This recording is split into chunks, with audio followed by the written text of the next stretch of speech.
ಮೆಣಸಿನ ಬೆಳೆ ಕೊನೆಯ ಭಾಗ ಬೆಳವಣಿಗೆ ಮಾಡುವ ಸಮಯಕ್ಕೆ ಬೆಳೆಯನ್ನು ನಷ್ಟ ಮಾಡುವ ಹರಡುವ ರೋಗ ಕಾಯಿ ಮಚ್ಚದ ರೋಗ.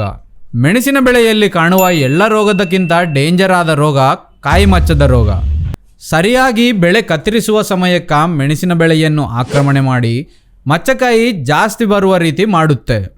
ಕಾಯಿ ಕ್ವಾಲಿಟಿ ಕಮ್ಮಿ ಆದರೆ ಮಾರ್ಕೆಟಲ್ಲಿ ಬೆಲೆನೂ ಕಮ್ಮಿ ಸಿಗಬಹುದು. ಇದು ಪ್ರತಿಯೊಬ್ಬ ರೈತನಿಗೆ ತಿಳಿದಿದ್ದ ಮಾಹಿತಿಯೇ. ಇಂತಹ ಕಾಯಿ ಮಚ್ಚ ನಿಮ್ಮ ಬೆಳೆಯಲ್ಲಿ ಬರದೆ ನೋಡಿಕೊಳ್ಳಿ. ಒಳ್ಳೆ ಕ್ವಾಲಿಟಿ ಮೆಣಸಿನಕಾಯಿ ಬೆಳವಣಿಗೆ ಮಾಡಲು ಬೆಳೆಯಲ್ಲಿ ಒಂದು ಕಾಯಿ ಮಚ್ಚ ಕಂಡರೂ ನೀವು ಬಳಸಬೇಕಾಗಿದ್ದ ಮದ್ದುಗಳು ಡೈಫೆನಕೊನಜೋಲ್, ಕ್ಲೋರೋಥೆಲೋನಿಲ್, ಸ್ಟೆಪ್ಟೋಸೈಕ್ಲಿನ್, ಅದರಲ್ಲಿ ಇನ್ನು ಸಿಎನ್ ಕೂಡ ಹಾಕ್ಕೋಬಹುದು.